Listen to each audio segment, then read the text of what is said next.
এই সফলতাটা আসলে মরীচিকাময়। এই জার্নিটা ইটস এ ট্র্যাপ। মনে হবে যেন আমি সফলতা হয়ে যাচ্ছি, কিন্তু এরকম মনে হতে হতেই না আমরা একদিন শেষ হয়ে যাই, আমরা একদিন মারা যাব। এটা কোনো শেষ নাই এবং এটার এন্ড জার্নি খুব ভয়ানক। লিভিং স্ট্যান্ডার্ড, আপনি যদি ওয়ার্ল্ড ওয়াইড যদি আপনি রেটিং দেখেন, যে কানাডা এবং পার্টিকুলার কয়েকটা শহর ওয়ার্ল্ডের টপ রেটেড কান্ট্রি, এখানে কেউ কারোর আপন নয়, সবাই ছুটছে দুর্দান্ত গতিতে। আমি কেন দেশে আসলাম, হোয়াট ইজ মাই গোল? তখন আমার সামনে না আসলে রিয়ালিটি ওপেন হওয়া শুরু করলো। What is my next goal? My next goal is কবর। তা আমার কাছে মনে হচ্ছে আসলে আমি কি করতেছি, কি অ্যাচিভ করার চেষ্টা করতেছি, এটার মানেটা কি? বাংলাদেশেও আপনি প্র্যাকটিসিং মুসলিম ওইভাবে ছিলেন না, ওখানেও ছিলেন না, তাহলে বাংলাদেশে এই চিন্তাটা এত প্রকটভাবে আসে নাই, ওখানে আসলো। এইটার পেছনে কারণটা কি বলে মনে হয় আপনার? এবং ছেলের বিয়ে, মেয়ের বিয়ে, Canada is the first country সেটাকে লিগালাইজ করেছে। ছেলেকে ছেলেও বলে, ছেলে যদি কমপ্লেন করে তার জেল হতে পারে বাবার। মানে মানুষের জীবনের এমন কিছু চ্যালেঞ্জেস, এমন কিছু মুহূর্ত আসে আপনি কাউকে বলতে পারবেন না, স্রেফ আল্লাহর কাছেই হতে হবে, বলতে হবে। এর আগেও তো অন্য রকমের একটা লাইফস্টাইলে ছিলেন, দুইটা লাইফস্টাইলের মধ্যে পার্থক্য কি ফিল করেন? আমি বলছি না যে আপনি কামাই রোজগার করবেন না, না এটা বলছি না। আমি কামাই রোজগার করতে করতে করতে করতে করতে করতে করতে করতে কোন দিকে যাচ্ছি? আজকের এই পডকাস্টের 1 ঘন্টার মতো এই সময়টা আমি আপনার কাছ থেকে চেয়ে নিচ্ছি এবং দায়িত্ব নিয়ে বলছি এই পডকাস্টটা আপনার লাইফের one of the best investment হবে। আজকের পডকাস্টটা কোনো বিজনেস পডকাস্ট না যে আপনি কিভাবে অনেক টাকা ইনকাম করবেন। আজকের পডকাস্টে এমন কোনো পডকাস্টও না আপনি ক্যারিয়ারে কিভাবে অনেক বেশি সফল হবেন, বরং আজকের পডকাস্টটা তার চেয়েও অনেক বেশি গুরুত্বপূর্ণ, অনেক বেশি ইম্পর্ট্যান্ট একটা প্রশ্ন এবং তার উত্তর নিয়ে এসেছে। আমাদের আজকের যিনি গেস্ট এসেছেন তিনি বাংলাদেশে অনেকগুলা মাল্টিন্যাশনাল কোম্পানিতে উচ্চ পদে চাকরি করেছেন। তিনি HSBC-তে চাকরি করেছেন, এরিকসনে চাকরি করেছেন, হুয়াইতে চাকরি করেছেন এবং বাংলাদেশের ব্র্যাক ব্যাংকে চাকরি করেছেন। এবং তার পড়াশোনার ক্যারিয়ারটাও দুর্দান্ত। তিনি নর্থ সাউথ বিশ্ববিদ্যালয় থেকে MBA করেছেন, হার্ভার্ড বিজনেস স্কুল থেকে তিনি কোচিং এর উপরে ডিগ্রি নিয়েছেন, তিনি ইউরোপ থেকে, আমেরিকা থেকে এবং কানাডা থেকে বিভিন্ন সার্টিফিকেশন কোর্স করেছেন এবং ডিগ্রি নিয়েছেন। এবং কিছুদিন আগে তিনি হোল ফ্যামিলি সহ কানাডাতে মাইগ্রেট করেন। কিন্তু কানাডাতে মাইগ্রেট করার পর তার লাইফটা চেঞ্জ হয়ে যায়। তার লাইফের সামনে বড় বড় কিছু প্রশ্ন আসে এবং কিছু উত্তর নিয়েও আসে। আমি জানি আপনারা আমার এই পডকাস্টে যারা নিয়মিত দর্শক এবং যারা অনিয়মিত দর্শক, তারা প্রত্যেকে লাইফে অনেক বড় কিছু করতে চান, অনেক সাকসেসফুল হতে চান এবং এজন্যই আজকের এই পডকাস্টটা আপনার জন্য অনেক বেশি গুরুত্বপূর্ণ। আজকের এই পডকাস্টটা আপনাকে এমন কিছু গুরুত্বপূর্ণ প্রশ্ন করবে এবং তার উত্তর দিবে যেটা আপনার জানা উচিত, আপনার নিজের জন্য, আপনার ফ্যামিলির জন্য এবং আপনার সফলতার জন্য। তাহলে আর সময় নষ্ট না করে চলুন পডকাস্টের ভিতরে প্রবেশ করি এবং সম্পূর্ণ পডকাস্টটা একদম না টেনে আমরা দেখার চেষ্টা করি।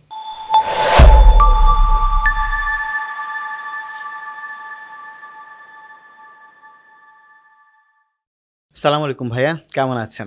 ওয়ালাইকুম আসসালাম, আলহামদুলিল্লাহ খুব ভালো আছি আমি। আপনি কেমন আছেন? আলহামদুলিল্লাহ ভাইয়া, ভালো আছি। আমাদের যে পডকাস্টটা, এই পডকাস্টটা মূলত হচ্ছে স্কিল ডেভেলপমেন্ট, লিডারশিপ, এন্টারপ্রেনারশিপ, এই সমস্ত বিষয় নিয়ে আমরা কথা বলি এবং আমাদের কথা বলার একটা অন্যতম কারণ হচ্ছে সাকসেস, মানি, এইসব জিনিসপত্র। এবং আমরা প্রত্যেকে এখন যে দিকে দৌড়াচ্ছি, সাফল্যের পেছনে দৌড়াচ্ছি, অর্থ উপার্জনের জন্য দৌড়াচ্ছি, বড়লোক হওয়ার জন্য দৌড়াচ্ছি এবং আমরা তো আসলে সবাই সফলতা চাই, সাকসেস চাই। আমরা জানতে চাই আজকে আপনার কাছ থেকে সফলতা জিনিসটা কি। তার আগে জানতে চাই যে আপনার এই যে পরিবর্তনটা হলো, এই পরিবর্তনটার পেছনে কারণটা কি? আলহামদুলিল্লাহ, সমস্ত প্রশংসা আল্লাহ রাব্বুল ইজ্জতের, যিনি আসলে আমাদের সবার মালিক এবং যার কারণে আমরা বেঁচে আছি। আমাদেরকে সুযোগ দিয়েছেন, রাইট, বেঁচে থাকার। আমাকে সুযোগ দিয়েছেন এতগুলো জায়গায় দেখবার, ভ্রমণ করবার। এটা সমস্ত প্রশংসা দাবিদার একমাত্র আল্লাহ সুবহানাহু ওয়া তাআলা, আমি নই। উনি আমাকে সুযোগ দিয়েছেন, উনি আমাকে মেহেরবানি করেছেন এবং উনি আমাকে মেহেরবানি করেই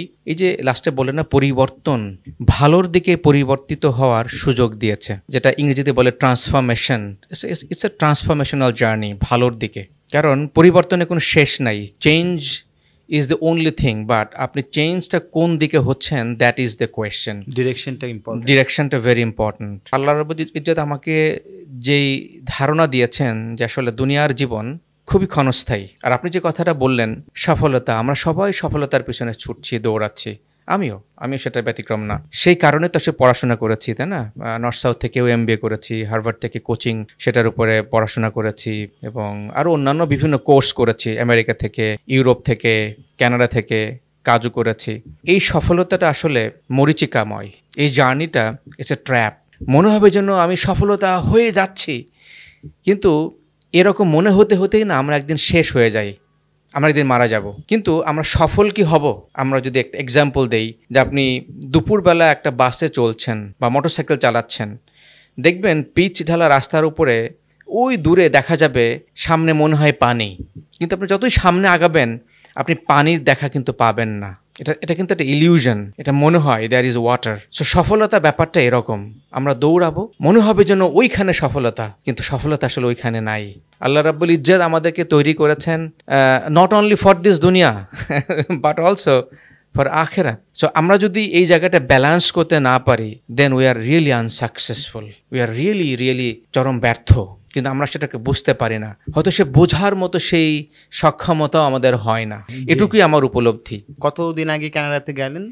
আমি গত বছর অগাস্ট সেপ্টেম্বরে আমি গেলাম। অগাস্ট সেপ্টেম্বরে অলমোস্ট আপনার এক বছর একটু বেশি হয়েছে। হ্যাঁ, কিভাবে গেলেন, মানে কানাডাতে কেন যাওয়া হলো?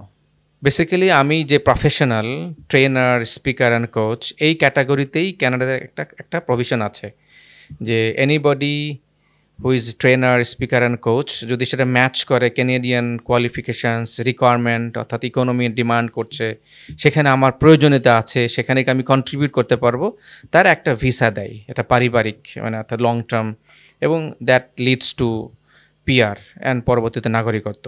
তো ওইটা আমার ক্যাটাগরি ছিল, অর্থাৎ আমি যে professional trainer, speaker and coach এই ক্যাটাগরিতেই। এটা কি PNP প্রোগ্রামটাতে?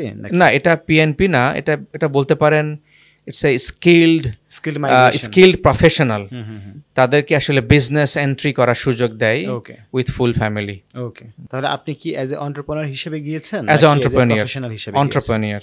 Entrepreneur and professional, it's a both.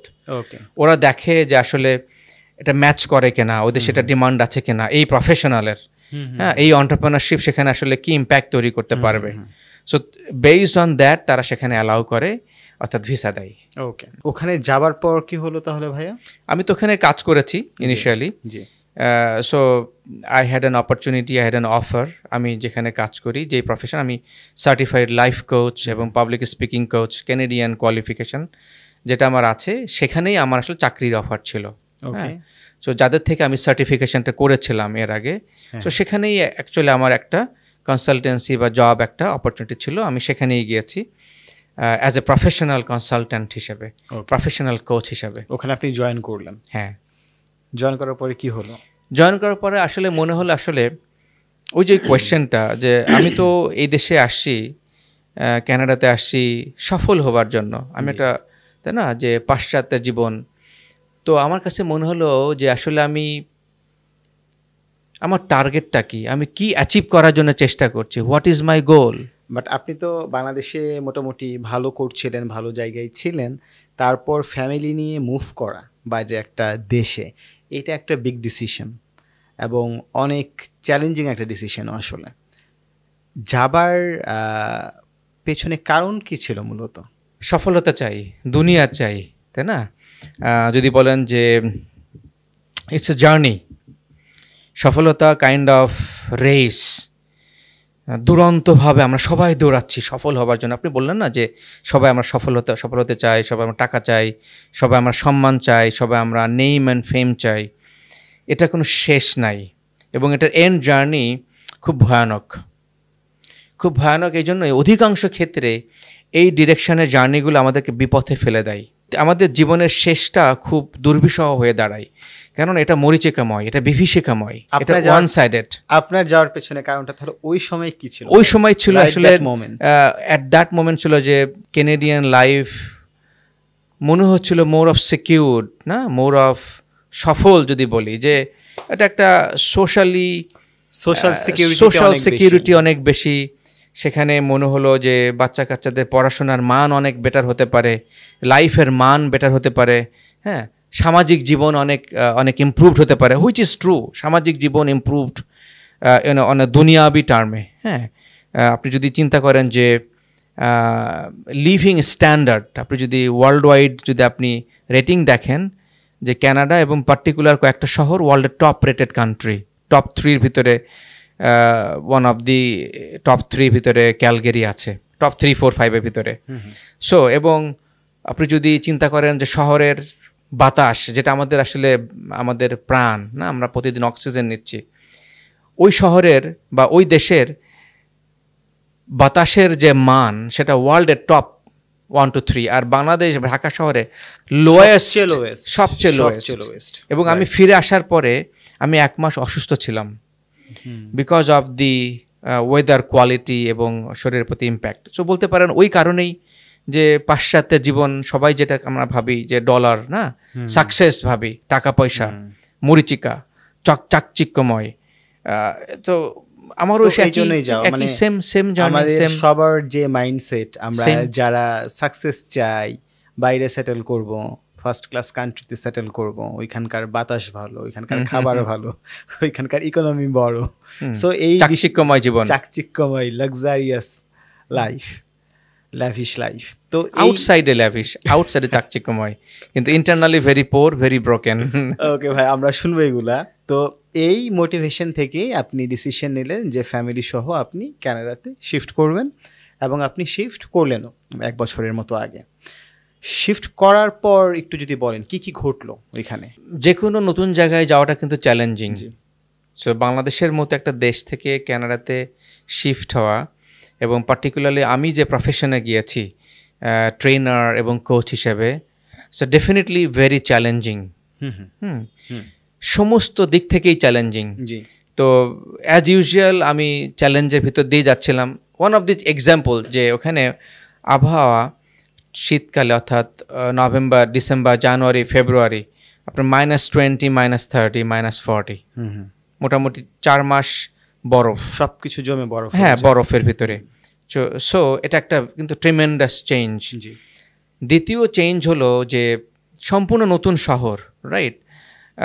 এখানে কেউ কারোর আপন নয়, সবাই ছুটছে দুর্দান্ত গতিতে, কিন্তু ওইখানে আসলে এগুলার কোনো ভ্যালু নেই, জিরো।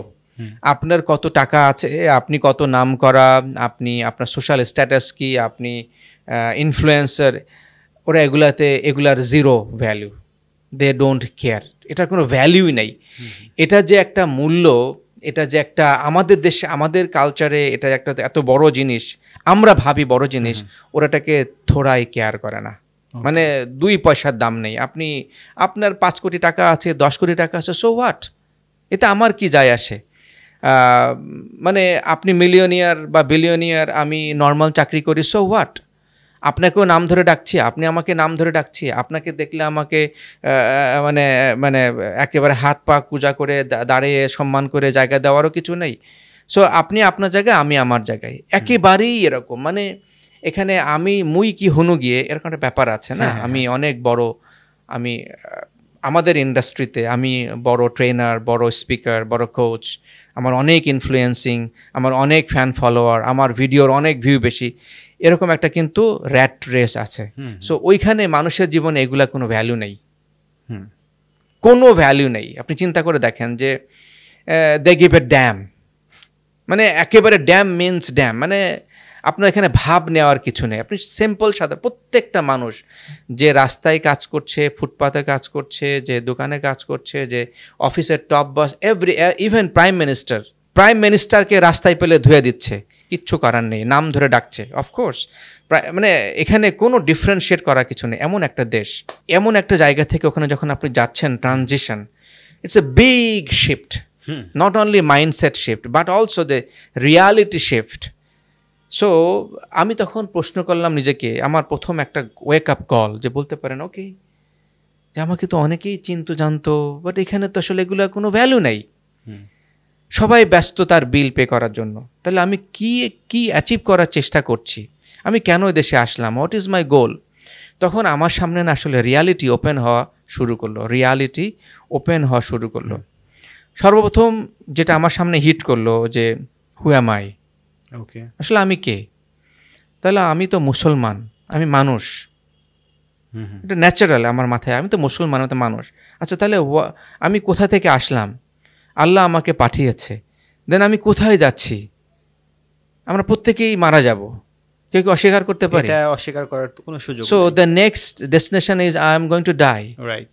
তাহলে আমি যদি মুসলমান হয়ে দাবি করি, তাহলে আমার মৃত্যুর পরে আমার একটা জীবন আছে, লাইফ হিয়ার আফটার। জি আমার কবরের জীবন থেকে শুরু হবে, দেন হাসর হবে, দেন আমার গন্তব্য জান্নাত জাহান্নাম, আল্লাহ আমাকে আমলনামা দিবে, আমার ঠিক করে দিবে। জি অ্যাজ এ মুসলমান আমাকে বিশ্বাস করতেই হবে, না বিশ্বাস করলে I am not a Muslim, I am non believer. G it doesn't matter আমি কোন ঘরে জন্মগ্রহণ করেছি, ইট ডাজেন্ট ম্যাটার আমার নাম কি, ইট রিয়েলি ডাজেন্ট ম্যাটার। তো এটা আমার কাছে খুব কঠিনভাবে আমার ভিতরে নাড়া দিল যে আপনার সামনে এসে দাঁড়াইলো এই হ্যাঁ হ্যাঁ সত্যটা। আসলে আমি কি অ্যাচিভ করার চেষ্টা করছি। আচ্ছা এই দেশটা তো যেখানে আজান শোনা যায় না, হুম যেখানে শুক্রবারে ছুটি নাই, হুম যেখানে আমি রমজানে ছিলাম রোজায় কোনো ছুটি নাই, এদেশে রোজায় অফিস আদালত বন্ধ, লিটারালি তিনটা দুইটার মধ্যে বন্ধ হয়ে আপনি যাচ্ছে। হাফ ডেও কাজ হয় না, হুম, হুম, অলমোস্ট হাফ ডেও কাজ হয় না। তারপর ঈদের একটা লম্বা ছুটি আছে, ওখানে ঈদের ছুটি নাই, রোজার ছুটি নাই, শুক্রবারের ছুটি নাই। আমি তো মুসলমান মানুষ, আমাকে তো মারা যেতে হবে, মারা যাওয়ার পর আমার একটা গন্তব্য আছে, আমাকে সেটা বিশ্বাস করতেই হবে। আমার ভিতরে নাড়া দিল, who am I, what am I trying to achieve. আপনি কি একটা রমজান পেয়েছিলেন তখন? হ্যাঁ আমি রোজা পেয়েছি, 2টা ঈদ পেয়েছি, সো উইন্টার পেয়েছি। এই রিয়েলাইজেশনটা কি রমজানের আগেই আসে শুরু? রমজানের আগেই, হ্যাঁ আগে আসে শুরু? রমজানের আগেই। সো মনে করেন by December I am going through this questioning. Okay, আর আপনি গেলেন তো সেপ্টেম্বরে। হ্যাঁ, so by December I am questioning myself, আমি কি অ্যাচিভ করা, হোয়াট ইজ মাই গোল, আমার গোলটা কি। একটা গোল ছিল কানাডাতে যাব, কানাডাতে সেটেল হবে, আমি আসলাম, দ্যাটস ফাইন। আমি গাড়ি কিনলাম, দ্যাটস ফাইন। আমি বাড়িতে থাকলাম, দ্যাটস ফাইন। আমি ভালো জব করছি, ভালো কাজ করছি, দ্যাটস ফাইন। যদি বলেন টপ ক্লাস কাজ, যে ট্রেনিং, কোচিং, স্পিকিং, আমি সেখানেও সেটা করছি, that's fine. Right. What is my next goal? My next goal is কবর, গ্রেভ। ট্রুলি এটা আমার ভিতরে একদম ওপেন হয়ে গেল সামহাও। মানে বিষয়টাকে ভাই অনেকটা এরকম যে, যেমন ধরেন যে আমরা বাংলাদেশের কনটেক্সটে যেহেতু কথা বলতেছি এবং আমাদের অডিয়েন্স অলমোস্ট সবাই বাংলাদেশের, সবাই বলে আমি বিদেশ যাব, আমি বড় একটা চাকরি করব, আমি একটা সিকিউরড লাইফে যাব, হ্যাঁ আমি করব। দ্য মোমেন্ট আপনি সব করে ফেললেন, আপনি বিদেশে চলে গেলেন, ফ্যামিলি নিয়ে শিফট করলেন, মাইগ্রেশন করে ফেললেন, ভালো একটা জব পেয়ে গেলেন, সোশ্যাল সিকিউরিটি পেয়ে গেলেন, সব কিন্তু হয়ে গেছে। এরপরে আপনার কোশ্চেনটা আসলে, আচ্ছা সব তো হয়ে গেছে, বাট এরপরে কি? এরপরে তো আসলে আমার নেক্সট গোলটা কি, আর তো কিছু আমার নাই। নেক্সট জার্নিটা কি? বাংলাদেশে আমাদের প্রত্যেকটা জিনিস ফিক্সড করতে হয়, আর ওইখানকার সোশ্যাল স্ট্রাকচার এবং সিস্টেমটা অনেকটা এরকম, যেটা বললেন আর কি, যে সবার জন্য সবকিছু সেম, ফিক্সড। সো এটা কি কোশ্চেন আসার পেছনে একটা কারণ যে হোয়াট নেক্সট? এখন তো সব হয়ে গেছে, হোয়াট নেক্সট বলতে এরপরে আমার মারা যেতে হবে, বা সেটার প্রিপারেশন আমি কিভাবে নিচ্ছি অথবা নিচ্ছি কিনা, বিষয়টা কি অনেকটা এরকম ছিল? Exactly, am I on the right track, am I on the right track. আমি নিজেকে ভাবতাম আমি অনেক স্পিরিচুয়াল, ওকে, হ্যাঁ স্পিরিচুয়ালি কানেক্টেড, এবং আমার ভিতরে সেই ফিলিংটা কাজ করতো। এই কারণটা, ছোট্ট করে কারণটা বলি। আমি 2008 সালে মেডিটেশন কোর্স করি, হ্যাঁ Silva life system, Silva intuition system, এরপরে কোয়ান্টাম করেছি, এরপরে এনএলপি করেছি, এরপরে আমি টিএম করেছি। সো আরও অনেক রকমের মেডিটেশন করেছি। সো বলতে পারেন যে আমার এই জার্নি কিন্তু অলমোস্ট 2008 সালের থেকে শুরু। 8 সাল থেকে, হ্যাঁ, যে স্পিরিচুয়াল জার্নি বলতে আমরা অনেকেই বুঝি যে এই মেডিটেশন, আত্ম উন্নয়ন, রাইট, এবং সে powerful thinking, self development, transformation. So আমিও সেই পথের একজন পথিক। বিগত অলমোস্ট কত বছর, 17 বছর অনেক প্রোগ্রাম করেছি। এই সোকল ট্রেনিংয়ের পাশাপাশি মেডিটেশন জগতে অনেক কোর্স করেছে, অনেক অনেক অনেক। সর্বশেষ যেটা বলছিলাম মাহারিশি মাহেশে ট্রান্সেন্ডেন্টাল মেডিটেশন, এবং সেটার science of creative intelligence deeper course, consciousness based education, এটা ডিপ্লোমা ডিপার লেভেলের। সো এই সবই কিন্তু আমাকে অন্য একটা ডাইরেকশনে নিয়ে যাচ্ছিল। তো সেটা আমি বুঝতে পারি নাই। খুব স্লোলি আমার কাছে মনে হচ্ছিল যে আই অ্যাম স্পিরিচুয়াল, বাট আমি তো রেগুলার নামাজ পড়ছি না, রাইট। আমি তো ধার্মিক না, আমি সোকল্ড মুসলমান, আমি যে এভাবেই বলি, আমি প্র্যাকটিসিং মুসলমান না, আমি সোকল্ড নামে মুসলিম। কিন্তু আমার কাছে মনে হচ্ছিল যে ওই জার্নিটার কারণে এক হলো আমি আত্ম উন্নয়নের জগতের মানুষ, আবার আমি এই যে মেডিটেশন জগতের মানুষ, একটা মিক্সড ফিলিং যে আই অ্যাম স্পিরিচুয়াল। বাট এটা আমাকে না একটা রং ডাইরেকশনে নিয়ে যাচ্ছিলো, খাদের দিকে ঠেলে দিচ্ছিল আমার অজান্তে। এবং পাশ্চাত্যের যে ফিলসফি, এটা আমাকে আপনাকে নিয়েই যাবে সার্টেনলি টু দি, আমি সবার ক্ষেত্রে বলছি না, হয়তো মোস্ট অফ দ্য কেস, যে আমি যদি এভাবে বলি সার্টেনলি আপনাকে আল্লাহর দিকে না নিয়ে গিয়ে আপনাকে নন এক্সিস্টেন্সিয়ালের দিকে নিয়ে চলে যেতে পারে। ওকে, সেই সম্ভাবনাটা খুব গুরুত্বপূর্ণ। আপনাকে আল্লাহ রসুলের সাথে সংযোগ না করিয়ে দিয়ে হয়তোবা আপনাকে তখন মানুষ তখন বলে যে স্পিরিচুয়াল ডেভেলপমেন্টে যে নেচার বলে, ইউনিভার্স, হ্যাঁ, দ্য ক্রিয়েটর, শব্দগুলো কিন্তু খুব ক্রিটিক্যাল অ্যান্ড টেকনিক্যাল। বলে নেচার আমাকে এনলাইটেন করেছে, আমাকে গাইড করে কে, নেচার, ইউনিভার্স। এটা সম্পূর্ণরূপে মিথ্যে কথা এবং সম্পূর্ণ রং কথা মুসলমানের দৃষ্টিকোণ থেকে। মুসলমানের সৃষ্টিকর্তা আল্লাহ সুবহানাহু ওয়া তাআলা। আমি মুসলমান, আমাকে গাইড করবেন শুধুমাত্র আল্লাহ সুবহানাহু ওয়া তাআলা, এবং আমার গাইডিং ফোর্স এবং আল্লাহ তাআলার মেসেঞ্জারের মাধ্যমে এবং আল্লাহ তাআলার কোরআনের মাধ্যমে, অর্থাৎ হাদিস এবং কোরআন। এর বাইরে যা কিছু আছে সব কিছু ভুল, মিথ্যে এবং ইলিউশন, ডাহা মিথ্যা কথা, ডাহা ট্র্যাপ।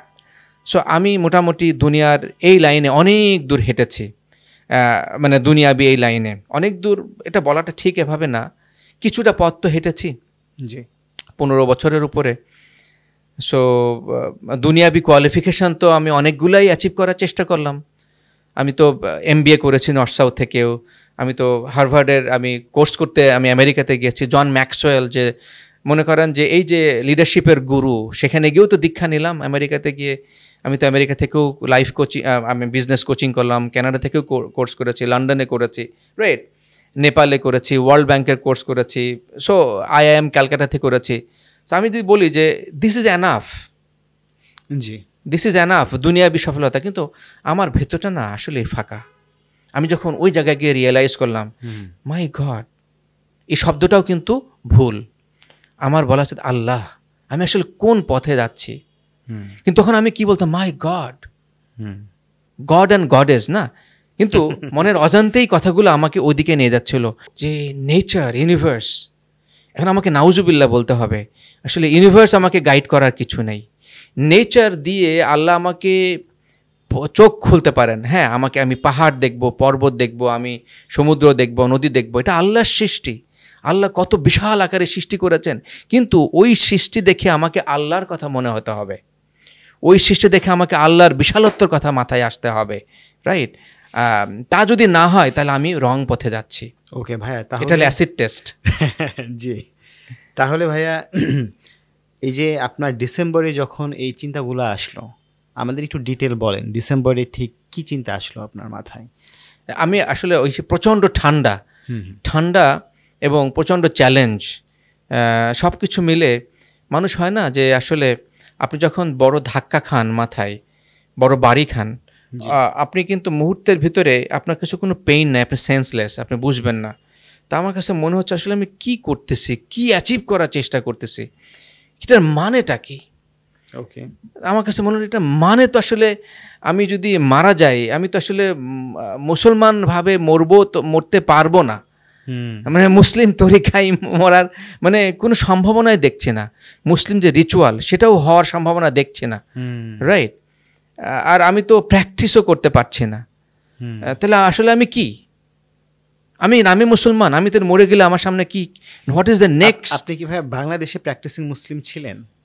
আমি দাবি করতে পারি না। আচ্ছা ভাই, তাহলে কোশ্চেনটা এখানে আসে কিন্তু যে বাংলাদেশেও আপনি প্র্যাকটিসিং মুসলিম ওইভাবে ছিলেন না, ওখানেও ছিলেন না, তাহলে বাংলাদেশে এই চিন্তাটা এত প্রকটভাবে আসে নাই, ওখানে আসলো।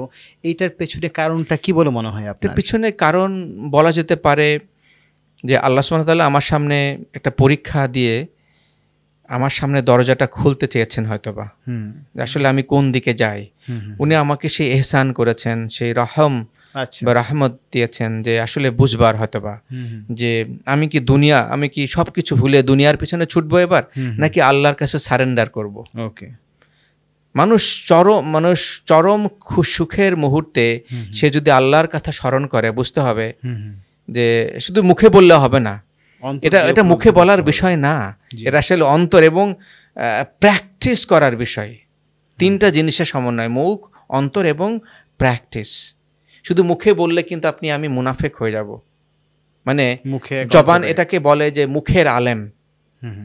শুধু মুখে বললে কিন্তু মুনাফেক হয়ে যাব। আমাকে অন্তরে বিশ্বাস করতে হবে এবং আমাকে সেটা প্র্যাকটিস করতে হবে। কিভাবে? আল্লাহ তাআলা যেভাবে করতে বলেছেন, যেভাবে কোরআন হাদিসে এবং হুজুর সাল্লাল্লাহু আলাইহি ওয়াসাল্লামের মাধ্যমে যেটা দেখিয়েছেন, এর বাইরে কিছু নয়, এর বাইরে কিছু নয়। তা যদি না হয়, যদি শুধু মুখেই বলছি মিষ্টি মধুর কথা, তাহলে কিন্তু আমি মুনাফিক। আল্লাহ আমাকে মাফ করুক। হ্যাঁ, আমি কি মুনাফিক না, নিজেকে আমি কোশ্চেন করি যে আসলে আমি কি মুনাফিকই করছি কিনা। এখানে আল্লাহ তাআলার কথা বলে কোনো কিছু অ্যাচিভ করার কিছু নেই দুনিয়াতে, একদম ক্লিয়ার করে বলি। আল্লাহ রসুল এবং আল্লাহকে মেনে দুনিয়াতে এটার বিনিময়ে আশা করার কিছু নাই, জিরো। এটার বিনিময়ে শুধুমাত্র আল্লাহ তাআলাই দিবেন আখিরাতে।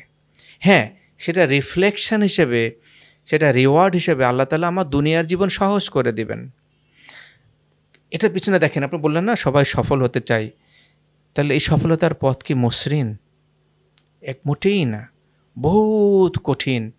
এই সফলতার পথে দৌড়াতে গিয়ে আমরা পেরেশান, আমরা স্ট্রেসড, এবং আমরা আলটিমেটলি আল্লাহ থেকে দূরে চলে যাচ্ছি, নবী রাসূলের দেখানো জীবন থেকে দূরে চলে যাচ্ছি। তার মানে বুঝতে হবে আমি অন্যদিকে চলে গেছি, আমি গাইডেড। তার মানে আমার কনসিকুয়েন্সেসটা কি? আমি মুখে বলছি আলহামদুলিল্লাহ, আল্লাহ আমাকে দিয়েছে, শুকরান, কিন্তু আমার অন্তরে সে উপলব্ধি আছে, আমার কাজে সেই রিফ্লেকশন আছে। আচ্ছা ভাই, তারপরে কি হলো? ডিসেম্বরে তারপরে রমজান আসলো। রমজান আসলো কোন মাসে? মার্চ মাসে। আসলে এই কথাগুলা এভাবে বলতে চাই নাই, কিন্তু আপনি প্রশ্ন করলেন। তো আমি গোয়িং থ্রু ট্রিমেন্ডাস চ্যালেঞ্জ আমার ভেতরে। তো আমি আল্লাহর কাছে সারেন্ডার করেছি রীতিমতো। আসলে আল্লাহ আমাকে পথ দেখাও। আর ইতিমধ্যে যা শুনছি দেখছি কানাডাতে, যে কানাডাতে আসলে পরবর্তী জেনারেশন, আমার সন্তানেরা কতটুকু ধর্ম মানতে পারবে, বা আমার সন্তানদের সন্তান কতটুকু মুসলমানের পথে থাকবে, এই সম্ভাবনা 1%। বলে আমার গ্র্যান্ডফাদার হয়তো মুসলমান ছিল। এটার অনেক লম্বা চওড়া কাহিনী আছে এর, because Canada is a social country. ওখানে LGBTQ একেবারে স্কুল থেকে শেখানো হয়, পড়ানো হয়। হ্যাঁ, এটা হলো ওদের নিয়ম আপনাকে, এবং ওটা কোনো ধর্ম নাই, এবং no religion is the philosophy. So এবং ছেলের বিয়ে, মেয়ের বিয়ে, Canada is the first country সেটাকে লিগালাইজ করেছে, গে ম্যারেজ। হ্যাঁ, এবং এটা একটা বিশাল নেটওয়ার্ক, এবং এটার এগেইনস্টে কেউ কিছু বললে তার জেল, জরিমানা এবং অনেক কিছু হয়ে যেতে পারে। হ্যাঁ, কানাডার পার্সপেক্টিভ। বাবা মাও যদি সন্তানকে, ইভেন ছেলেও বলে, ছেলে যদি কমপ্লেন করে তার জেল হতে পারে বাবার। মানে আমি ছেলে, কিন্তু আমি বলছি যে না, আমি ছেলে না, এটা আমার বাহ্যিক। So I don't feel like I am a boy. Okay. And বাবা যদি বলে না, ইউ আর এ বয়, এবং সে যদি কমপ্লেন করে, বাবার জেল হতে পারে, বাবাকে ধরে নিয়ে যেতে পারে। মানে ওখানকার সোশ্যাল একটা নিয়ম, আইন কানুনগত দিক থেকে। এবং আপনি এই বিষয়গুলো নিয়ে কোনো চাপাচাপি, কোনো ফোর্স করতে পারবেন না। মানে দেশের নিয়মটাই এমন। আচ্ছা। হ্যাঁ, বাবাকে বাসায় যেতে পারবে না, এরকম নিয়ম আছে। আপনি, you are not allowed to enter the house. অথবা খুব বেশি বাড়াবাড়ি করলে সন্তানকে নিয়ে যাবে, এবং লাস্ট কনসিকুয়েন্সেস হলো ওরাটাকে আপনার অন্যের বাসায় দিয়ে দিবে। অন্যের বাসায়? হ্যাঁ, মানে সেটা সরকার নির্ধারণ করবে, ওদের নিজস্ব পলিসি আছে। সো এটা একটা লম্বা চওড়া ইতিহাস। মানে সো কনসিকুয়েন্সেস হলো যে আপনি বাসায় ঢুকতে পারবেন না, এর চেয়ে সিভিয়ার হলো আপনার সন্তানকে নিয়ে যাবে, আপনি দেখতে যেতে পারবেন না, এরকম সিচুয়েশান তৈরি হয়ে যায়। আর ছেলে কাকে বিয়ে করবে সেটা তার ব্যাপার। এবং মুসলমানদের ভিতরে অনেকেই এরকম বলে, আমার ছেলে মেয়েকে বিয়ে করেছে, খেয়াল করে দেখেন, ইরেসপেক্টিভ অফ রিলিজিয়ান, আলহামদুলিল্লাহ, সেটা শুকরিয়া আদায় করে। রিলিজিয়ান ডাজেন্ট ম্যাটার, আমার ছেলে মেয়েকে বিয়ে করছে, বা ছেলে বিয়ে করবে মেয়েকে। সো এরকম একটা সমাজের, আমি যদি লং স্টোরি শর্ট বলি, এটা ওয়ান সাইড। দেখেন, আগেই বলছিলাম যে এখানে তো ঘরে আজান শোনা যায়, শুক্রবারে ছুটি, ওখানে তো পাড়ায় মহল্লায় মদের দোকান, লাইসেন্স ওপেন না, আপনার তো কোনো পারমিশন লাগে না, ওখানে তো আজান শোনা যায় না, কিন্তু আপনার মদ পারমিটেড, এখানে এভরিথিং ইজ পারমিটেড, রাইট? গাঁজা পারমিটেড, মানে লিগালি, সোশ্যালি। কথাটা এভাবে বললাম, আপনি এডিট করবেন কিনা সেটা আপনার বিষয়। এটা ওই দেশের নিয়ম, ওই দেশের পার্সপেক্টিভ। এবং ওই দেশে LGBTQ এর ব্যাপারে একেবারে প্রাইমারি স্কুল থেকে প্রশিক্ষণ দেওয়া হয় যে তোমার ফিলিংটা কি, what do you feel, how do you feel. একটা ছোট বাচ্চা কি আর বলবে? হ্যাঁ, সে তখন তা স্কুল থেকে সে ট্রেন্ড হয় যে আমার শরীর দেখতে এমন, আমি ছেলের, কিন্তু আমি আসলে মনে কি ফিল হচ্ছে, ওরা এইভাবে ডাইভার্ট করে। তখন এইটা আসলে না, শুনতে আপনি চিন্তা, একটা বাচ্চা আর তার মেন্টালি সে কী প্রোগ্রাম হচ্ছে। এখন সবাই কি এদিকে যাবে? নট নেসেসারিলি, কিন্তু এটা মেজরিটি কিন্তু এদিকে ইনফ্লুয়েন্স হয়ে যাচ্ছে। আমি কিন্তু ওইটাকেই ফোকাস করছি। যে আমি বলছি না যে একেবারেই কেউ ভালো হতে পারছে না, যে না, অফকোর্স, বাট এখন সেই ব্যাপারটা কিন্তু এক্সেপশনের দিকে চলে বাট যাচ্ছে। ভয়ের বিষয়টা হচ্ছে হয়তো বা সার্টেন একটা পার্সেন্টেজ ঠিক থাকতে পারছে, সার্টেন পার্সেন্টেজ লট, হ্যাঁ, অনেকে হয়তো বা ঠিক থাকতে পারছে না, বাট ওইটার ভিতরে যে আমার বেবি থাকবে না, এটা কোনো গ্যারান্টি কি? রাইট। আমি জাহান্নামের সামনে দাঁড়িয়ে আমি কি আমার সন্তানকে বলতে পারি জান্নাত খুঁজে নাও, পরকাল খুঁজে নাও? তাহলে আমার নিজেকে কোয়েশ্চেন করলাম যে আসলে তাহলে আমি এই দেশে কেন আসছি, কি অ্যাচিভ করতে চাই? আমার তো দুনিয়াবি দিক থেকে আসলে চাওয়ার আর তেমন কিছু নাই। আমি অলমোস্ট 50। আমি 94-এ আমি ঢাকা কলেজে পড়তে এসেছি, বুঝতেই পারছেন, HSC 96, আমি অলমোস্ট 50। আমি বাংলাদেশে নর্থ সাউথ থেকে বললাম, এখানে নাম ফুটোবার জন্য বলছি না, আমি হার্ভার্ড পর্যন্ত গেলাম, আমি লন্ডনে কোর্স করেছি, আমি ইন্ডিয়া IIM ক্যালকাটাতে কোর্স করেছি, আমি ওয়ার্ল্ড ব্যাংকের ট্রেনার হিসেবে কোর্স করেছি, TOT প্রোগ্রাম করেছি। সো আমি আরও অন্যান্য মাস্টার সার্টিফাইড কোচিং করেছি। আসলে আমি কি অ্যাচিভ করার চেষ্টা করছি? আমার তো আসলে তেমন কিছু নাই যে সেটা আমি অ্যাচিভ করার চেষ্টা করব ওই দেশে এসে। কিন্তু আমি আমার সন্তানকে কোথায় দাঁড় করিয়ে দিয়ে যাচ্ছি? আমাকে তো মরতেই হবে, আমি আল্লাহর কাছে কি জবাব দেব? Exactly that was my thinking. এবং আমি যা স্টোরিগুলো পাচ্ছিলাম সোসাইটি থেকে, প্যারেন্টদের কাছ থেকে, একটা দুইটা স্টোরি একটু বলেন। যে এই যে বললাম যে আমার সন্তান, এরকম কি কারোর সাথে আপনার দেখা হয়েছে? অজস্র মানুষ। আমাদের একটা দুইটা একটু বলেন। আমি ওখানে স্কুল টিচারদের সাথে আমার থাকার সুযোগ হয়েছিল প্রাইমারিলি, এবং পরবর্তী অনেক প্যারেন্টস বাংলাদেশি। তো এরকম অনেক গল্প সামনে আসলো যে সন্তানকে শাসন করার কনসিকুয়েন্সেস কি। সন্তানকে আপনি শাসন করতে পারবেন না, বকা দিতে পারবেন না, মার তো পরের কথা, বকা দিলেও আপনি বাসায় না ঢুকার মতো কাজ হয়ে যেতে পারে। বকা দিলেও সে যদি কমপ্লেন করে, স্কুল আপনাকে ডাকবে, স্কুল আপনাকে কাউন্সিলিং করবে, বাচ্চাকে জিজ্ঞাসা করে কেন তোমার মন খারাপ, হ্যাঁ কি হয়েছে। সো এরকম এই ঘটনাগুলো এখান থেকে সূত্রপাত হয়, ডিটেলে গেলাম না, এটা লম্বা ইতিহাস, সবাই জানে। সো তখন মনে আসলে তো আমার তো টিনেজার মেয়ে বাচ্চা, ছোট বড় আমার 3 বাচ্চা। সো আমি এবং আমাদের সোসাইটিতে কনজারভেটিভ সোসাইটি থেকে আমরা গিয়েছি না, এখানে শাসন আছে, প্রয়োজনে অনেক কিছু আমাদেরকে শাসন করতে হয় না। কিন্তু ওখানে গিয়ে আপনার কোনো রাইট নাই সন্তানকে অ্যাকচুয়ালি বলা ছাড়া, সফটলি বলা ছাড়া, এবং সে মানবে কি না মানবে এটা তার উপরে। এবং স্কুলে গিয়ে সে এভাবে কাউন্সেলড হচ্ছে, তার অন্যান্য সহপাঠীদের সাথে এই ব্যাপারগুলোই সে তার আলোচনা করছে।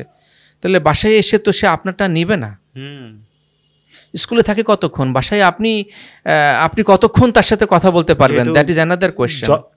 জবের ভিতরে তো সবাই বিজিই থাকে। হ্যাঁ, সে সকালে চলে যাচ্ছে স্কুলে, আপনি সন্ধ্যায় ফিরে আসছেন, আপনি টায়ার্ড, দেখেন আপনাকে রান্না করতে হবে, আপনাকে ঘর পরিষ্কার করতে হবে, আপনাকে বাথরুম পরিষ্কার করতে হবে, আপনাকে গাড়ি পরিষ্কার করতে হবে, আপনার ড্রাইভার নেই, আপনাকে নিজে চালাতে হবে, এভরিথিং আপনাকে বাজার করতে হবে।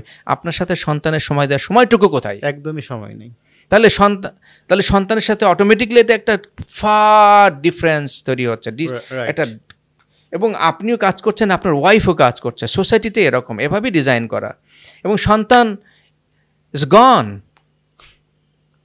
কেউ যদি বলে, এখন 1-2% তো অফকোর্স এক্সেপশন, আমি সেটাকে 5%ই থাকলে exception is an exception, that's not my concern. My concern is majority. তাহলে এরকম একটা জায়গায় গিয়ে, এখানে দেখেন আমার ড্রাইভার আছে, আমার বাসায় কাজ করার লোক আছে, লট অফ পিপল, রাইট? মানে ওইখানে কিছু আপনার সাথে সন্তানের কোয়ালিটি টাইম পাস করার জায়গাই নাই। তো তাহলে এই কোশ্চেনটা আমাকে না মাথায় ট্রিমেন্ডাসভাবে, তখন আমি রমজানের শেষ 10 দিন আমি এতেকাফ নিয়ত করলাম। আসলে I was going through this challenge and turmoil, যা শুনছি, যা দেখছি, যে আল্লাহ আমি আসলে এটা চাই না, আমাকে পথ দেখাও। তো আমি এতেকাফে নিয়ত করলাম, এতেকাফে বসলাম, মানে মসজিদে 10 দিন, মানে উপায়ান্ত না দেখেই বলতে পারেন, উপায়ান্ত না দেখেই, না পেয়ে আসলে আল্লাহ আমাকে পথ দেখাও, এছাড়া তো আমার কোনো পথ নাই। আমাকে একটা ডিসিশন নিতে হবে, আমি কি দেশে থাকবো না চলে যাব। সো এত কষ্ট করে এসছি, এত টাকা পয়সা ইনভেস্ট করে, এটা মার্চ মাসের শেষ একটু আইডিয়া দিকে। দেওয়া যাবে ভাই আপনার ফ্যামিলি শিফট করতে এন্ড এভরিথিং সেটেল করতে কি পরিমাণ একটা রেঞ্জে যদি এটা বলেন? আসলে অনেক এক্সপেন্সিভ প্রসেস, বিজনেস মাইগ্রেশন জি যদি বলেন, আসলে অনেক এক্সপেন্সিভ। অ্যামাউন্টটা নাই বললাম, বাস বেশ ভালো একটা অ্যামাউন্ট এখানে খরচ হয়। এখানে মানুষ দেখেন যারা নর্মালি ওখানে যায়, অনেক ট্যুরিস্ট ভিসাতেও যাচ্ছে, গিয়ে অ্যাসাইলাম সিক করছে, তারাও 20-30-40 লাখ টাকা খরচ করছে। এটা তার চেয়েও বেশি খরচ করতে হয়, যেহেতু এটা আমার ফুল ফ্যামিলি পারমিটেড, বাচ্চার স্কুলে পড়বে, আমার ওয়াইফের ওয়ার্ক পারমিট, সো এটার খরচ প্রসেস আসলে এটার চেয়ে বেশি চলে যায়। তারপরে ওই দেশে গিয়ে বাসা বাড়ি না থাকা, এই জার্নিতে অনেক খরচ হয়ে যায়, অনেক টাকা খরচ হয়ে যায়, মানে 50 লাখ টাকার উপরে খরচ মিনিমাম যদি চিন্তা করা হয় ইনভেস্টমেন্ট। তারপরে টাইম, এনার্জি। তো আমি আল্লাহর কাছে সারেন্ডার করলাম, আল্লাহ জীবনে যাই কিছু করলাম, এই শেষ বয়সে এসে নাফরমান হয়ে, এই বেইজ্জত হয়ে, সন্তানদেরকে হারিয়ে আমি মরতে চাই না এভাবে, আর আমাকে পথ দেখাও। That is real. তো আল্লাহর কাছে চাইলে আল্লাহ তো আসলেই আপনাটাকে সাড়া দিবে, কেননা আমি তো মদের দোকানে যাই নাই, আমি মসজিদে আল্লাহর কাছে, আমার আসলেই কোনো উপায় নেই। এত টাকা খরচ করে এমন দেশে গেলাম, এসে এটা দেখতেছি, আসলে আমি এটা কি চাই? তো আমি আল্লাহর কাছে, আল্লাহ আমাকে একটু ডিসিশন নেওয়ার মতো তৌফিক দাও। It's not easy thing to decide now. তা আমি এতেকাফ করার নিয়ত করলাম, আল্লাহ আমাকে সেই সুযোগটা দিলেন। তো তখন আমার সামনে আরও আল্লাহ বিভিন্নভাবে, ডিটেলসে নাই বললাম, ডিটেলস বলার বিষয়ও না, আল্লাহ আমার সামনে অনেক কিছু ক্লিয়ার করলেন বিভিন্নভাবে, সেটা হয়তো বলতে পারবো না। তো তারপরে একটা গাইডেন্স পেলাম যে আসলে আমি আল্লাহর রাস্তায় বের হই। ওকে, হ্যাঁ, তো ওইখান থেকে আমার একটা ডাইরেকশন ক্লিয়ার কাট। সো আমি তারপরে আসলে তাবলিগে আল্লাহর রাস্তায় বের হয়ে গেলাম। এতেকাফ থেকে বের হয়ে চাঁদ রাতে আসলাম, রোজ ঈদের দিন পার করলাম। ঈদ হলো রবিবারে, আমি বৃহস্পতিবারে চলে গেলাম। ওকে, বাসাটা সে একজনের কাছে বুঝাই দিয়ে আমি চলে গেলাম।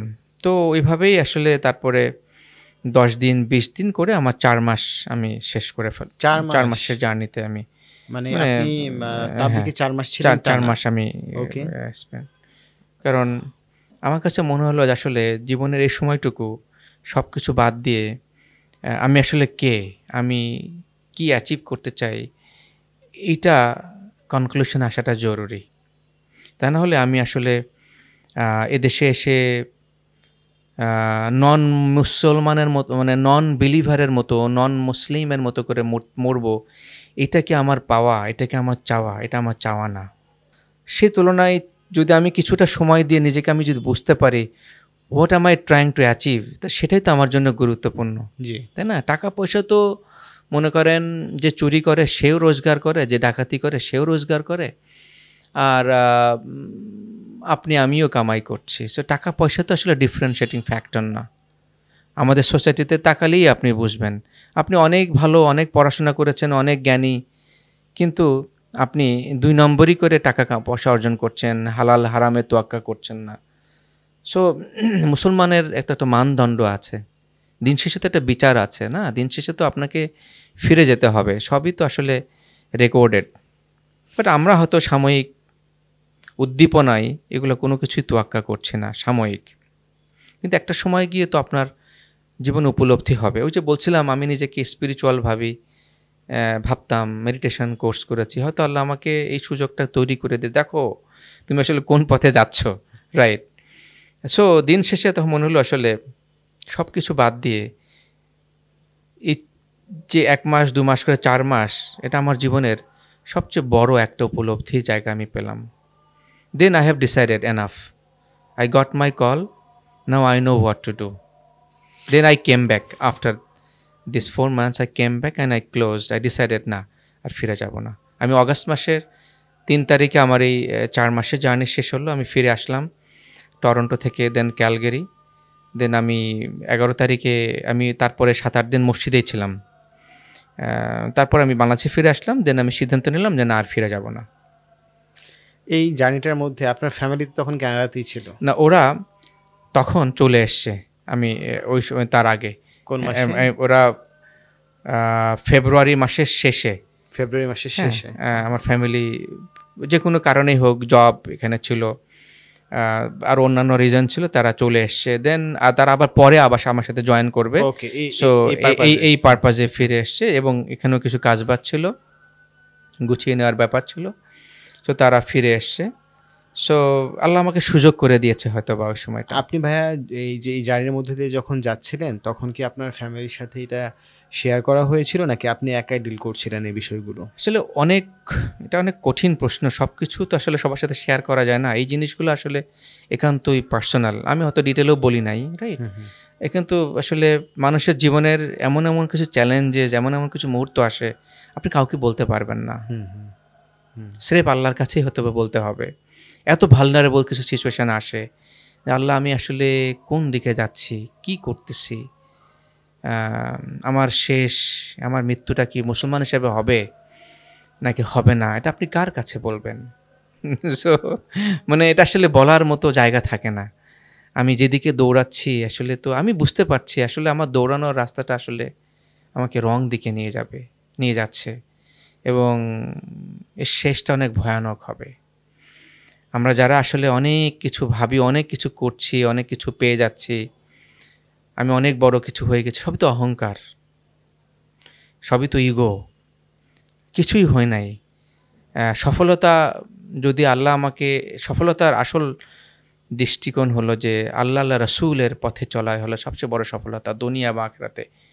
It is the only way. I repeat, it is the only way. এর বিয়ন্ডে যদি কেউ ভাবে টাকা পয়সা, গাড়ি বাড়ি, ফ্যান, ফলোয়ার, নাম কাম, everything is false, everything is false, everything is illusion, everything is ধোকা। আমি জেনে বুঝে দায়িত্ব নিয়ে বলছি, the only path of success is, as a Musliman, what Allah says, দুনিয়া আখেরাতে সফলতা আল্লাহর হুকুম মানা, নবী রাসূলের সাল্লাল্লাহু আলাইহি সাল্লামের তরিকায় চলা। Everything else is a false. So এর বাইরে গেলে আপনি সুখ পাবেন না, শান্তি পাবেন না, আপনি মরিচিকার পিছনে ছুটে, ইম্পসিবল। এখন ভাইয়া আপনি যে লাইফস্টাইলে আছেন, এর আগেও তো অন্য রকমের একটা লাইফস্টাইলে ছিলেন। দুইটা লাইফস্টাইলের মধ্যে পার্থক্য কি ফিল করেন? অনেক পার্থক্য। প্রথমত একটা ক্লিয়ার কাট ডিরেকশান, যে অনেক ট্রেনার হিসেবে আমি অনেক কাজই করতাম। আমি ব্রিটিশ আমেরিকান টোবাকোর জন্য প্রশিক্ষণ দিয়েছি, ব্যাংকের জন্য কাজ করেছি। এখন আমি অনেক কিছুই করতে পারবো না। আমি একটা মেয়েকে কোচিং করেছি 1-to-1, ফেস টু ফেস। এখন আমাকে সেটা পারমিট করবে না, রাইট? সো আপনি বুঝতেই পারছেন, there is a guideline, there is a code of conduct. এটা আমার মন মতো না, এটা আমি যা ভাবলাম সেটা করলাম, নো, ওইটা হলো শয়তানের পথ হবে, রাইট? আমি মুসলমান, আমি দাবি করছি, আমি মুসলমানের ঘরে জন্ম নিয়েছে, দাবি করছি। তাহলে আমার চলার পথের দিক নির্দেশনা, গাইডেন্স অ্যাকর্ডিং টু হুম? আল্লাহ সুবহানাহু ওয়া তাআলা অ্যান্ড প্রফেট মুহাম্মদ সাল্লাল্লাহু আলাইহি সাল্লাম, অ্যাকর্ডিং টু দিস সাহিহ হাদিস। এর beyond everything is false for a Muslim, for a believer. And if you are non-believer, if you are not following Muslim, if you don't care, it is your matter. এটার সাথে আমার কিছু যায় আসে না, রাইট? বাট আমি বলছি from the point of view of a true Muslim, true believer. So তাহলে মানে আমার সামনে এখন একটা গণ্ডি, একটা ওয়াল, অনেক ফিল্টার তৈরি হয়েছে। সেই ফিল্টারের ভিতর দিয়েই আমাকে এখন বাকি জীবনটুকু পার করতে হবে, রাইট? সো যে কোনো কিছুই করছি বা করব, আমি কোশ্চেন করছি বা করতে হবে যে এই কাজ আমাকে কি আল্লাহর কাছে নিয়ে যাবে, নাকি আমাকে আল্লাহ থেকে দূরে সরিয়ে দেবে? আমাকে কি রাসূল সাল্লাল্লাহু আলাইহি সাল্লামের তরিকায় চলতে আমাকে কি বাধা হবে নাকি বাধা হবে না? সো কোরআন হাদিসের কাছাকাছি নিবে নাকি দূরে নিবে? That is the only differentiating factor, অন্য কিছু না। মানুষ আমাকে কি ভাবলো, আমার কি টাকা আছে, আমার কি দামি গাড়ি আছে, বাড়ি আছে, কে আমাকে সালাম দিল, কে আমাকে বাহবা দিল, damn, social it pressure, doesn't matter. Social pressure কি ফিল করেছেন কিনা? এটাও কিন্তু একটা ধোঁকা, মিথ্যে, এটা একটা ট্র্যাপ, জি, এটা একটা ফাঁদ, যে ফাঁদে পড়ে দুনিয়ার সমস্ত মানুষ টালমাটাল। সোশ্যাল মিডিয়ার ফাঁদে পড়ে, হয়তো আমাকে সোশ্যাল মিডিয়াতেই শুনছেন, এছাড়া উপায় কি, দুনিয়ার মানুষ টালমাটাল, এবং এটার জন্য আমরাও দায়ী। আমরা ইনফ্লুয়েন্সার যারা ভাবি, তারা কোন দিকে ইনফ্লুয়েন্স করছে, I want to question, is it towards the direction of দুনিয়া? তাহলে তো ফাঁদ। যদি এটা টুয়ার্ডস দি ডাইরেকশন অফ আল্লাহ এবং আল্লাহ রাসূল, দেন ইটস ওকে।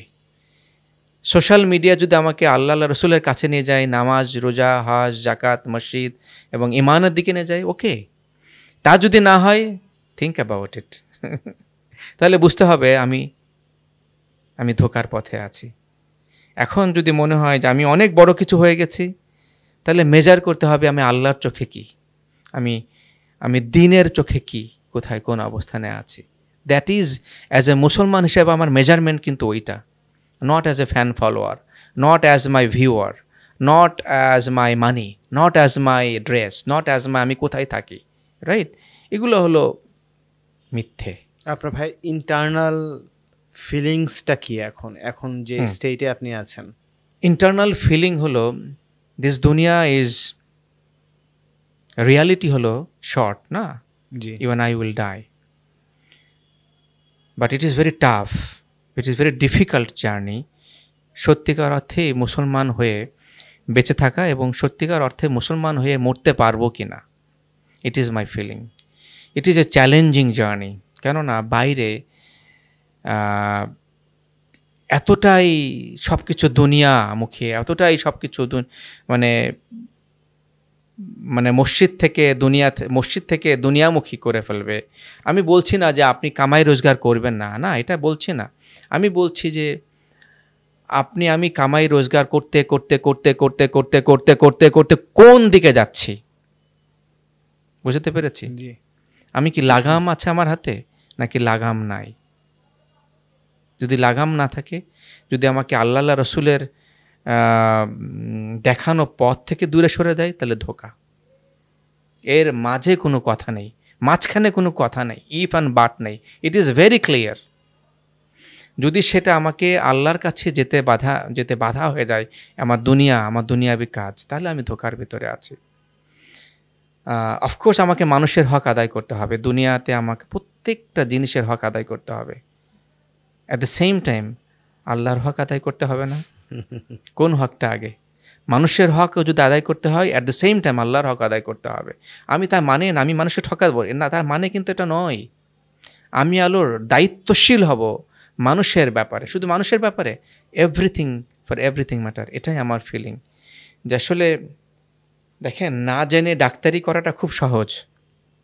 আপনি একদম ওই যে গ্রাম্য ডাক্তার আগে ছিল না, আপনি সহজেই অপারেশন করে ফেলবেন, কেটে চুটে ফেলবেন, মানে কিন্তু যখন আপনি এমবিবিএস পাশ করবেন, ওই যে একটা গল্প আছে যে একজন ওই রকম এমবিবিএস ডাক্তাররা একজন এরকম হাতুড়ে ডাক্তারের কারণে এখন রোগী পাচ্ছে না। সব এমবিবিএস ডাক্তার পরামর্শ করলো যে ওকে ডাক্তারিতে ভর্তি করায় দাও।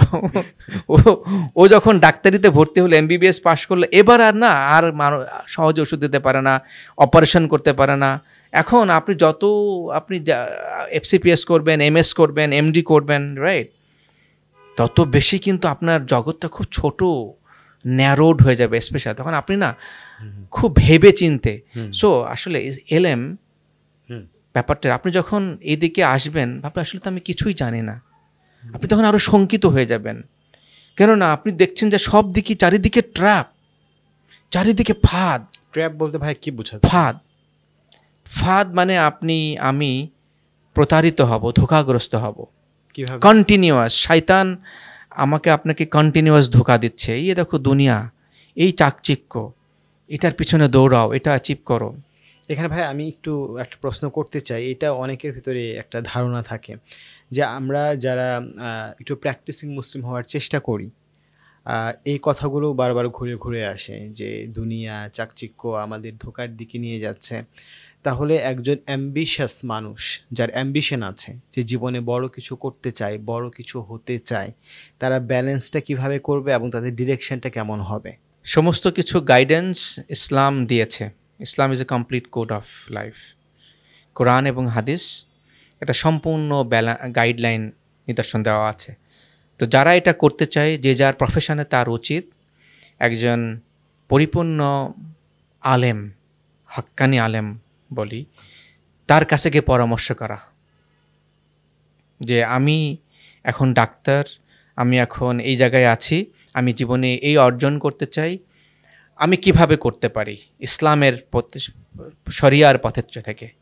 যে একমাত্র সহি আলেম, হাক্কানি আলেম তাকে সে ব্যাপারে পরামর্শ এবং সহি পথ বাতলে দিতে পারবে, আমি না। আমি বলার কেউ না। আমিও তো তার কাছে জানছি, শুনছি, সো আমি তার দিকেই হাক্কানি আলেম, সহি, যার ভিতরে ওই এরকম, এটা অনেক পার্থক্য আছে। দুনিয়াবি আর হাক্কানি অনেক পার্থক্য আছে। আমাকে খুঁজতে হবে সহি বুঝদার আলেম। সো আপনি পয়সা অর্জন করেন, সমস্যা তো নাই, কিন্তু আপনি জাকাত দেন, আপনি হজ করছেন কিনা, আপনি গরিবের হক আদায় করছেন কিনা, রাইট? এই জিনিসগুলো করছেন কিনা, এটা ক্লিয়ার কাট গাইডলাইন আছে না ভাই? আপনি কতটুকু খাবেন, আপনার প্রতিবেশী হক আছে তো, রাইট? আপনি যাদের সাথে চলছেন, যাদেরকে দিয়ে আপনি কাজ করাচ্ছেন, তাদেরও তো হক আছে, তাদেরকে ঠিক মতো পে করছেন, তাদের হক আদায় করছেন নাকি টর্চার করছেন? সহকর্মীদের সাথে কি? সো আপনি ডাক্তার হন, ইঞ্জিনিয়ার হন, ট্রেনার হন, হোয়াট এভার, আপনি একজন সহি আলেমের কাছে যান, সে আপনাকে তার সাথে সবসময় কনসাল্ট করেন। তাহলে আপনি, এছাড়া অন্য কোনো পথ নাই। এছাড়া আমার কথা, আপনার কথা শুনে সেটা হবে না, আনফর্চুনেটলি। সো মানে এটা আমাকে বলতে বাধ্য হব যে এটা হবে না। কেননা everything is a trap. This দুনিয়া ইজ এ ট্র্যাপ। আল্লাহ সুবহানাহু ওয়া তাআলা হ্যাজ ক্রিয়েটেড দিস দুনিয়া to test you and me, right? Period. এটা তৈরি করা হয়েছে পরীক্ষা করার জন্য, নট টু এনজয়। যে এই জিনিসটা আমরা অনেকেই ভুলে যাই আর কি। মুসলমানের জন্য তো আখেরাত, জান্নাত। আমি যদি দুনিয়াতে, আমি একটা এক্সাম্পল দিয়ে বলি, আপনি যদি ধরেন আমেরিকা যাবেন, কথা আমি আমেরিকা হয়ে আসলাম, এয়ারপোর্টে একটা সুন্দর লাউঞ্জে বসলাম, আসার সময় লস অ্যাঞ্জেলেস এয়ারপোর্টে। সো আমি লাউঞ্জে বসলাম, সুন্দর চাকচিক্য একদম, মানে শপিং করতেছি, সুন্দর সুন্দর ছেলে মেয়ে সব দেখতেছি। আমি যদি ওখানেই ভুলে যাই, I will miss my next flight. জি, come on, I will miss. ওটাকে আমার খুব এনজয়েবল জায়গা ছিল, air condition, so much, everything is there, luxury. থাকতে পারবো ওখানে? না। I have to run towards next immigration and catch the next flight, because that's my goal. So মুসলমানের জন্য next immigration and next flight is কবর, for হাশর, for জান্নাত. So don't try to enjoy in this dunya and be stagnant and be succumbed into this dunya. Then you will miss the next flight. Certainly, 100%, no doubt. এখন ভাই সম্ভাবনা জি আছে সেটাই, যদি না আপনি সম্পূর্ণরূপে দিন ফলো করার চেষ্টা করেন থ্রু এ গাইডেন্স। নিজে ফলো করতে গেলে বিপদ হবে, আমি এতটুকুই বললাম। বুঝাতে পেরেছে কি? জি। নিজের মন মতো মন গড়া ফলো করতে গেলেই বিপদের সম্মুখীন হতে হবে, and that is very difficult, that would be very challenging, because শয়তান বসে আছে ধোঁকা দেওয়ার জন্য। এখন ভাইয়া আপনার রাইট দিস মোমেন্ট, আপনার তো অনেক রিয়েলাইজেশন, ট্রান্সফরমেশন অথবা একটা জার্নির মধ্যে দিয়ে আপনি আছেন অথবা যাচ্ছেন। আপনার এখন ফিউচারের এজেন্ডা কি, চিন্তা কি নিয়ে এখন কাজ করবেন? আচ্ছা, খুব ভালো প্রশ্ন। আমি মোটামুটি 2 মাস হয়ে গেল, আমি এখনও তেমন কোনো কিছু করি নাই, যেহেতু আমি অনেক ফিল্টার করছি। আমি তো অন্য কিছু করতে পারবো না, তবে আমি এই ফিল্ডেই খুব ছেকে আমাকে কিছু কাজ করতে হবে। আমি অনেক কিছু আমি করতে পারবো না, সো অনেক কিছুকে আমাকে ক্রস দিতে হচ্ছে। অনেক জায়গায় যেতে পারবো না, সেখানে আমাকে ক্রস দিতে হচ্ছে। আমার টাইম অনেক লিমিটেড, আমার কিছু দায়িত্ব আছে এর পাশাপাশি, রাইট? সো তার মানে আমি এই ট্রেনিং ফিল্ডেই থাকবো, এই স্পিকিং ফিল্ডেই থাকবো, কোচিং ফিল্ডে থাকবো, তবে অনেকটা রিফাইন্ড ওয়েতে। এবং ভেরি সুন আমিও আমার প্রোগ্রামগুলো দিব। আমি ইন ফিউচার হয়তো প্রফেটিক লিডারশিপ ওই দিকে যাব, right? In Okay. Future actually leading the way of prophet সাল্লাল্লাহু আলাইহি সাল্লাম, হ্যাঁ, leading the way of Sunnah, leading the way of দিন। সো এখন সেই এলেম তো আমাকে হাসিল করতে হবে। জি, সেই এলেম না হাসিল করে তো আমি এই পথে আবার আমি কোনো প্রোগ্রাম দিতে পারবো না, রাইট? আমি কিছু শেখাতে পারবো না। জি। ফর দ্য টাইম বিং আমি public speaking, coaching, self transformation, self development এই জায়গাতেই কোচিং করাবো, পাবলিক স্পিকিংয়ের কোর্স দেবো। আমি যেহেতু পাবলিক স্পিকিং কোচ, আমি যেহেতু coach, I can certify people to become a coach. At the same time, আমি IFC of World Bank training certification প্রসেসেও আছি, অনেক দূর কমপ্লিট করে ফেলেছি। সার্টিফিকেট কোর্সটা শেষ, আমার সার্টিফিকেশনের প্রেজেন্টেশনটা সামনে হলে আমি IFC অফ ওয়ার্ল্ড ব্যাংক একটা কনসার্ন, তাদের সার্টিফাইড ট্রেনারও হয়ে যাব ইনশাল্লাহ। Okay. হ্যাঁ, সো বাট আমি খুব বেছে শুনে বুঝে খুব লিমিটেড আকারে কাজ করব। সো সার্টেনলি আমি পাবলিক স্পিকিং আমার একটা ডোমেইন, কোচিং একটা ডোমেইন, এবং ট্রেনিংয়ের খুব স্পেশাল, খুব ইম্প্যাক্টফুল অ্যান্ড পাওয়ারফুল বাট খুব সিলেক্টিভ এই জায়গাগুলোতে কাজ করব। আমি সব জায়গার এক্সপার্ট না, সব কিছু আমি করব না, সব জায়গায় আমি যাব না, এটা আমার দরকারও নেই ভাই। আমি যেটা বলতে চাচ্ছি, আমার জায়গাটা এখন খুব লিমিটেড। পাবলিক স্পিকিং এর কথা যেটা বলছেন, কোচিং, এটা তো 1-to-1, এটা 1-to-1, এবং আমার সামনে ব্যাচও আসতেছে, লঞ্চ করতেছে। ব্যাচের ইয়াটা কেমন, প্রাইসিংটা কেমন? 1-to-1 আচ্ছা, আমি সামনেই আমি একটা ব্যাচ আমার সামনে আসছে, আমাকে যারা ফলো করেন হয়তো বা দেখবেন। সো সেখানে আসলে 2 দিনের একটা প্রোগ্রাম থাকবে ইন্টেন্সিভ। এটা একটা কেনেডিয়ান কোর্স, Okay.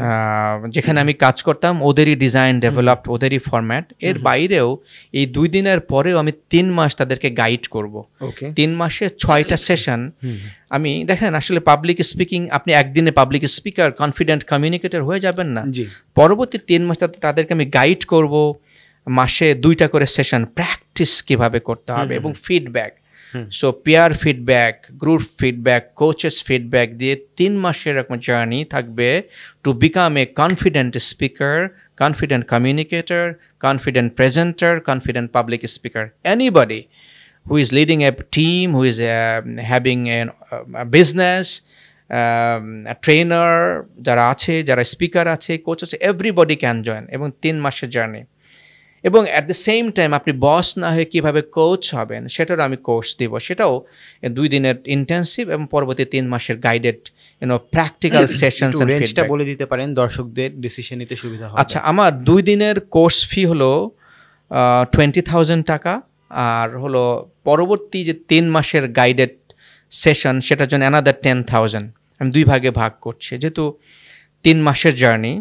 সো এরকম, এটা তো ব্যাচে হবে, এটা তো ব্যাচে, এটা ব্যাচে, এটা কি অনলাইনে নাকি না অফলাইনে?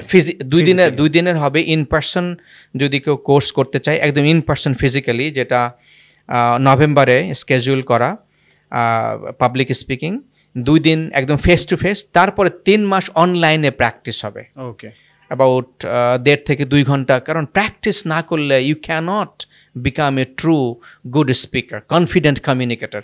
সো 3 মাসের, সো এরকম 30,000 টাকা, একদম আমি চিন্তা করে দেখলাম কত সহজে করা যায়। সো একটা মিনিমাল কস্টে, যেহেতু এটা পাবলিক স্পিকিং এই কোর্সটা কেনেডিয়ান, আমি একটা কোম্পানি যাদের সাথে কাজ করতাম সেখানে আমি ট্রেন্ড, তাদেরই সার্টিফাইড, তাদেরই কোর্স। আর যারা কোচ হতে চায় সেই জার্নিটাও 3 মাস, কিন্তু সেটা কিন্তু আর একটু এক্সপেন্সিভ জার্নি। সেই কোচিং কোর্সের ফি ওদের, যেটা ওদের ডিজাইন করা কোর্স, ওরা $1,000 কেনেডিয়ান ডলার ফি চার্জ করে। যেহেতু এটা আমার কোর্স না, এটা একটা Canadian course, certified flourishing life coach, আমি তাদের সার্টিফাইড মাস্টার কোচ। সো 2 দিনের কোর্স, তারপরে 3 মাস তাদেরকে আমি অ্যানাদার 6 সেশন, এই যে কোচিং, ফিডব্যাক, প্র্যাকটিস, প্র্যাকটিক্যাল, কীভাবে টুলসগুলো ব্যবহার করতে হবে, life tools, techniques, methods. So এটা এই প্রোগ্রামটা it's like 1 lakh টাকা kind of package. So to become not to become a boss, but to become a true leader and coach. So এরকম একটা প্রোগ্রাম। আপাতত এই 2টা দিয়ে আমি আবার আমার কাজ শুরু করব। এরপরে আমি কিছু সিলেক্টিভ অর্গানাইজেশন, আমি বলেছি, হয়তো অনেকেই বুঝতে পারবে, অনেক জায়গায় আমি কাজ করতে যাব না। হ্যাঁ, সো আমি এই জায়গাটা, আমি আমার ইনকামের জায়গাটাও হালাল, ট্রুলি যেন একটা মানুষের উপকার হয়। দেখেন, একটা মানুষের কাছ থেকে শুধু শুধু পয়সা নিব, তার যদি উপকার না হয়, তাহলে আমি আমার নিজের কাছেই question, I am really asking, যে আমি তো পয়সা নেব, সেই ভ্যালুটা যদি অ্যাড না করি, তাহলে তো আমি কোয়েশ্চেনেবল হব, তা আমার ইনকাম কি হালাল হবে? আমি এটাও চিন্তা করছি। আমি আমার পকেট ভারী হবে, আমি আরেকজনের সত্যিকার অর্থে কোনো ভ্যালু দিব না, তাহলে আমি তো ধোঁকাবাজ হয়ে যাব, আমি প্রতারক হয়ে যাব। আল্লাহ মাফ করুক। আমি এরকম কোনো কিছু করতে চাই না। আমি যতদিন বেঁচে আছি আমি যেন খুব ভেবে চিন্তা, এখনও কোনো কোর্স দিই নাই, believe it or not, but এটা আমি সিদ্ধান্ত নিয়েছি। আপনি জানতে চাইলেন, সেজন্য বললাম। আমাকে যারা ফলো করবেন তারা হয়তো বা এই আপনি শীঘ্রই জানতে পারবেন ইনশাল্লাহ। ভাই, আপনি আপনার মূল্যবান সময় বের করে আমাদের স্টুডিওতে এসেছেন, এই জন্য আপনাকে অসংখ্য ধন্যবাদ। এবং আমার ধারণা যে আজকের এই ডিসকাশন থেকে অনেক মানুষ উপকৃত হবেন এবং অনেকেই কনফিউশনে আছেন, তাদের হয়তো বা কনফিউশন দূর হবে ইনশাল্লাহ। ইনশাল্লাহ, ভেরি ক্লিয়ার। আমি যেখানে ছিলাম সেখানেই আছে, বাট আমার চোখের সামনে অনেক রিফাইন্ড বাউন্ডারি আছে। সো ইনশাল্লাহ খুব তাড়াতাড়ি আপনাদের মাঝে আমি আমার প্রোগ্রামগুলো নিয়ে হাজির হব, আগের মতোই, তবে ভিন্ন রূপে, ভিন্ন তরিকায় ইনশাল্লাহ। ইনশাল্লাহ ভাই, thank you so much for coming. Thank you so much, আপনাকে অনেক ধন্যবাদ। আল্লাহ আপনাকে এর বিনিময়ে যা যা খায়ের দান করুক, দুনিয়া এবং আখেরাতে ইনশাল্লাহ। ইনশাল্লাহ।